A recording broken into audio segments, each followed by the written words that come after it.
नमस्कार, मैं योगेश राणा। अल्मोड़ा के बिनसर में जंगल की आग में जलकर 4 लोग मर गए और 4 लोग बहुत ही गंभीर स्थिति में है। इस हादसे के लिए कौन जिम्मेदार है, इस पर बात तो की ही जानी चाहिए, क्योंकि ये सभी 8 लोग सरकार के काम पर थे। इस पर बात करेंगे, लेकिन पहले इसी साल जनवरी माह की एक घटना को याद करते हैं। उत्तराखंड में बीजेपी के एक विधायक दुर्गेश्वर लाल ने जनवरी माह में वन मंत्री सुबोध उनियाल का इस्तीफा मांग लिया था। दुर्गेश्वर लाल मंत्री सुबोध उनियाल के यमुना कॉलोनी स्थित सरकारी घर के बाहर मैट बिछाकर धरने पर बैठ गए थे। दुर्गेश्वर लाल का कहना था कि वन मंत्री सुबोध उनियाल जनता की शिकायतों पर ध्यान नहीं देते हैं, वन विभाग के अफसर भी मनमानी करते हैं, जनता को परेशान करने का ही काम करते हैं। बीजेपी के विधायक के आरोप गंभीर थे। उस वक्त बीजेपी के प्रदेश अध्यक्ष महेंद्र भट्ट ने बीच बचाव कर मामला शांत करा दिया, लेकिन अब जब अल्मोड़ा के बिनसर में वन विभाग के 4 कर्मचारियों की आग बुझाते हुए जान चली गई, तो एक के बाद एक कई सारे सवाल उठ खड़े हुए हैं विभाग पर और विभाग के मंत्री सुबोध उनियाल पर। बीजेपी के विधायक दुर्गेश्वर लाल ने वन मंत्री और वन विभाग के अफसरों पर मनमानी सहित लापरवाही के आरोप लगाए थे। कुछ ऐसी ही बातें अब इस घटना के बाद भी की जा रही है। आप कुछ बातों और कुछ तथ्यों पर गौर कर लीजिए। अमर उजाला अखबार की एक रिपोर्ट ने बताया है कि अल्मोड़ा जिले में पिछले 41 दिनों में जंगल की आग में 9 लोगों की मौत हो गई है।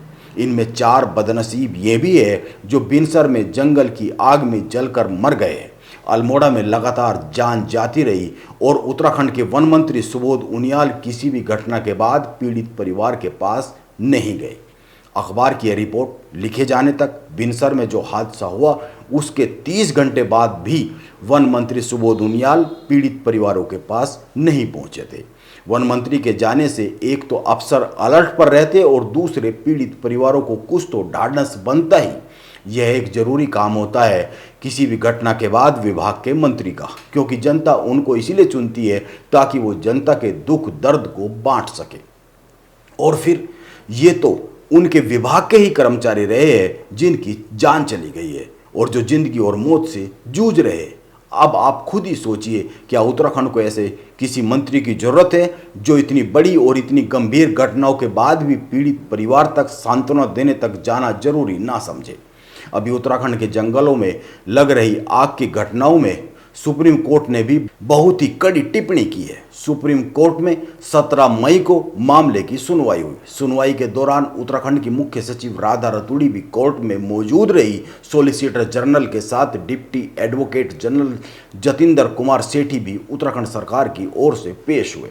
सॉलिसिटर जनरल तुषार मेहता ने कोर्ट को जंगल की आग को रोकने के लिए पैसा, वन विभाग में खाली पदों को भरने और आग बुझाने के लिए जरूरी इक्विपमेंट देने के बारे में बताया, जिस पर सुप्रीम कोर्ट की बेंच ने कहा, आप इक्विपमेंट का डेटा देते हैं, वन रक्षकों की तस्वीरें और इंटरव्यू होते हैं, लेकिन हकीकत में वे केले के पत्तों का उपयोग कर आग बुझा रहे हैं। इससे कोई इनकार नहीं कर सकता। यह सुप्रीम कोर्ट की बेंच की टिप्पणी है। उत्तराखंड में जंगल की आग पर काबू पाने के लिए यह एक हकीकत है। जंगलों की आग को बुझाने पर बात तो बहुत होती है, एक्शन प्लान भी बहुत बनते हैं, लेकिन उन पर अमल होता हुआ दिखता नहीं है।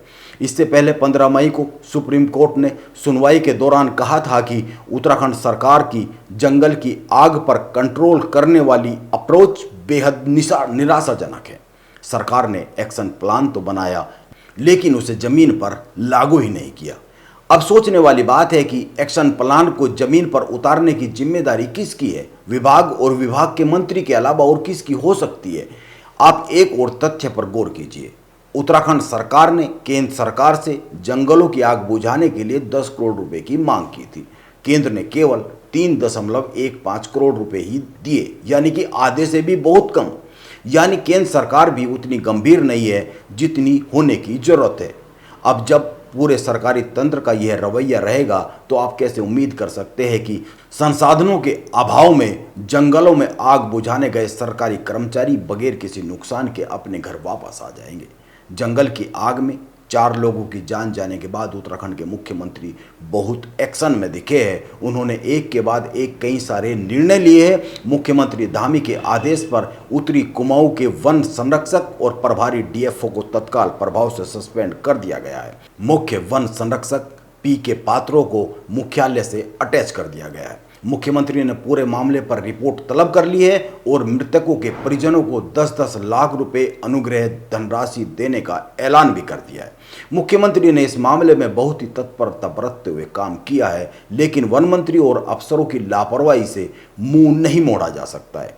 हिंदुस्तान अखबार ने घटना के दिन को लेकर ही एक रिपोर्ट छापी थी जिस दिन यह घटना हुई। इस घटना के बाद जब पत्रकार ने घटना की जानकारी लेने के लिए वन विभाग के अफसरों से बात की तो 2 घंटे तक तो वन विभाग के अधिकारी यह बताने की स्थिति में नहीं थे कि आग बुझाने कितने लोग गए थे, 9 या फिर 8, मौत कितनी हुई है और गंभीर कितने लोग हैं। योजनाएं बनती है लेकिन वो जमीन पर नहीं उतर पाती है। इसके लिए कौन जिम्मेदार है, इस पर तो बात होनी ही चाहिए। आपको याद होगा, जंगल की आग बुझाने के लिए वन कर्मचारियों को हीट रेजिस्टेंट फायर सूट खरीदने की एक योजना बनी थी। 2023 में राजाजी पार्क में इसको लेकर ट्रायल भी हुआ था और इस ट्रायल में यह पता चला था कि अगर विभाग के कर्मचारियों को जंगल की आग बुझाते समय यह सूट दे दिए जाए तो इसको पहनने के बाद आग में जलने की आशंका बहुत कम रह जाएगी। लेकिन इस तरह के सूट खरीदने की योजना केवल बनी, जमीन पर उतरी ही नहीं। क्या वन मंत्री इन बातों से आंखों को फेर कर खड़े हो सकते हैं? यह ठीक है कि पूरी दुनिया में जंगलों में आग लगती है। ऑस्ट्रेलिया, अमेरिका, रूस और यूरोपीय देशों के पास हमसे कई गुना ज़्यादा संसाधन है और वहाँ के जंगलों में आग भी हमसे कई गुना ज़्यादा लगती है। यह सच है। यह भी सही है कि आग एक ऐसी चीज़ है जिसको एक सीमा के बाद नियंत्रण में लाने के लिए बहुत ही दिक्कत होती है, बहुत ही मुश्किल है। यह भी सही है कि दुनिया भर में जंगलों में आग की अधिकतर घटनाएं इंसानों के दखल की वजह से होती है।